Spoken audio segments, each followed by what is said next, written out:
ہر قسم کے روحانی جسمانی مسائل اور وظائف کے لیے پیر اقبال قریشی چینل کو سبسکرائب کریں۔ پیر اقبال قریشی۔ نحمدہ ونصلی علی رسولہ الکریم، اما بعد فاعوذ باللہ من الشیطان الرجیم، بسم اللہ الرحمن الرحیم۔ لاہور مینار پاکستان میں 14 اگست کو ایک خاتون کے ساتھ توہین آمیز سلوک کیا گیا کہ یہ خاتون جو ہے یہ خود وہاں پر پاکستانی کلر کے پرچم کے مطابق لباس پہن کر پھر سیلفیاں بناتی ہوئی اپنی میڈیا ٹیم کے ساتھ وہاں جا کر اس نے ان نوجوانوں کو موقع دیا، اپنی طرف مائل کیا۔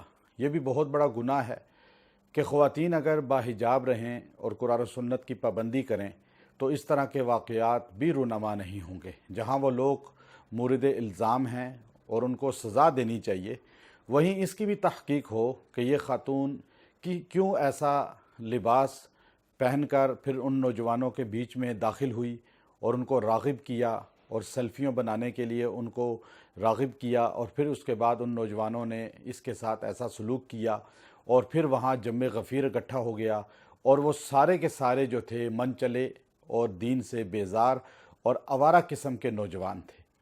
یہی دیکھتے ہیں ہمارے ملک پاکستان میں کچھ عرصے سے آزاد خیال، روشن خیالی کس طرح عام ہو رہی ہے، اور خواتین اس کے لیے باقاعدہ طور پر روڈ پہ جو ہے وہ لے کر نکلتی ہیں مختلف کتبے، اور ان پہ آزاد خیالی کے الفاظ لکھے ہوتے ہیں۔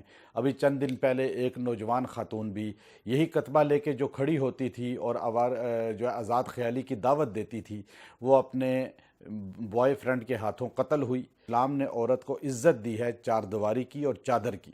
جب وہ خود اس سے باہر نکلے گی تو باہر تو ایسے لوگ طاق میں بیٹھے ہیں جو ہوس کا اس کو نشانہ بنائیں گے، اور پھر وہ بیرا روی کا شکار خود بھی ہوں گے اور اس کو بھی اس طرح اس کی عزت نفس مجروح کر کے بدنام کہ آپ علیہ السلام سے پہلے اسی طرح عورت کو روم اور ایران میں کھلونا بنایا جاتا تھا۔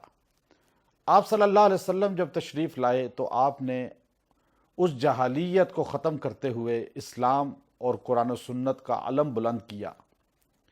تو آپ صلی اللہ علیہ وسلم نے فرمایا کہ میری تعلیمات کا اثر ایسا ہوگا کہ ایک وقت آئے گا، حرا شہر یمن کا ہے، وہاں سے ایک خاتون نوجوان ہوگی، زیورات سے لدی ہوئی ہوگی، اور وہ اکیلی سفر کر کے مدینے تک آئے گی۔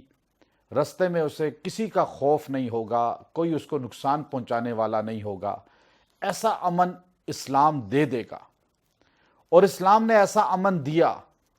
حضرت عمر بن عبدالعزیز رحمۃ اللہ علیہ کے دور میں یمن سے خواتین سفر کر کے سعودیہ مدینہ آتی تھیں، رستے میں انہیں کہیں خوف و ہراس کا نشانہ نہیں بنایا جاتا تھا۔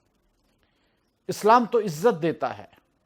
آپ صلی اللہ علیہ وسلم کی تعلیمات سے مائیکل ہارٹ اتنا متاثر ہوا، دی 100 کے نام سے اس نے جو کتاب لکھی، اس میں سر فہرست نام لکھا سب سے پہلے محمد صلی اللہ علیہ وسلم۔ جب دنیا کفر نے اس سے کہا کہ تو نے مسلمانوں کے نبی کا نام پہلے کیوں لکھا، اس نے کہا میں نے پوری کائنات کا ہسٹری کا مطالعہ کیا، مجھے اس مطالعے میں ایک چیز ملی کہ اس کائنات میں سب سے عظیم تعلیمات محمد صلی اللہ علیہ وسلم کی ہیں۔ ایک واقعہ کوٹ کرتے ہوئے وہ کہنے لگا کہ آپ صلی اللہ علیہ وسلم کی بارگاہ میں بنو عدی جو ہے، بنو عدی وہ گرفتار ہو کر آیا، حاتم طائی کی بیٹی بھی گرفتار ہو کر آپ کی خدمت میں پیش کی گئی۔ لائنوں میں لوگ کھڑے تھے قیدی۔ جب حاتم طائی کی بیٹی پہ رسول اللہ کی نگاہ پڑی تو آپ صلی اللہ علیہ وسلم نے دیکھا کہ وہ کافرہ ہے لیکن ہے تو عورت، اور ننگا سر تھا۔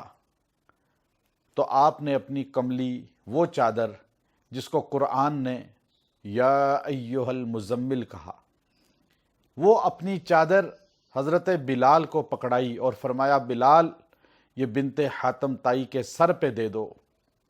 بلال کہنے لگے یا رسول اللہ یہ چادر آپ کی ہے اور وہ کافرہ ہے، کافر کی بیٹی ہے۔ آپ نے فرمایا بلال بیٹی بیٹی ہوتی ہے، چاہے کافر کی ہو یا مسلمان کی۔ آج محمد کے سامنے کافر کی بیٹی آئی ہے ننگے سر، جب میں اس کے سر پہ چادر دوں گا تو کل میری امتی کوئی ننگے سر ہوگی تو اللہ اس کے سر پہ بھی چادر دلوائے گا۔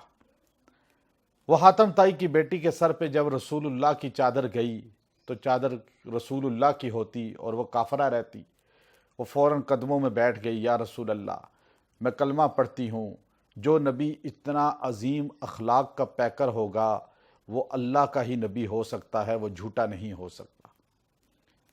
مائیکل ہارٹ کہتا ہے میں نے کائنات میں ایسی تعلیمات والا نبی نہیں دیکھا جو کافروں کی بیٹیوں کے سروں پر چادریں دینے والا ہو۔ اس ملک میں عمر لا نافذ ہو جائے۔ ناروے نے عمر لا نافذ کیا، یورپ کا حصہ بن گیا ترقی کر کے۔ فاروق اعظم رضی اللہ تعالیٰ عنہ کے قوانین، خلفائے راشدین کے قوانین، اسلام کے قوانین اگر اس ملک میں نافذ ہو جائیں، نہ عورتوں کے ساتھ ظلم ہوگا، نہ مردوں کے ساتھ ظلم ہوگا، نہ مظلوموں کے ساتھ ظلم ہوگا، نہ عدالتیں کچہریاں تھانے ہمارے ظلم کریں گے، نہ سیاستدان ملک کو لوٹیں گے، اور نہ اس ملک میں جو ہے جھوٹے کیسز ہوں گے، جھوٹ بولا جائے گا، کرپشن نہیں ہوگی، قبضہ نہیں ہوگا۔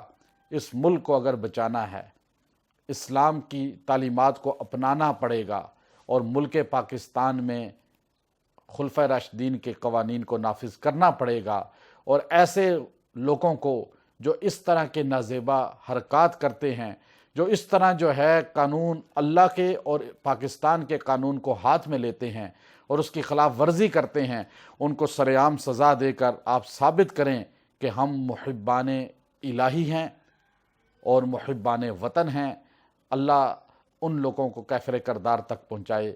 وآخر دعوانا ان الحمد للہ رب العالمین۔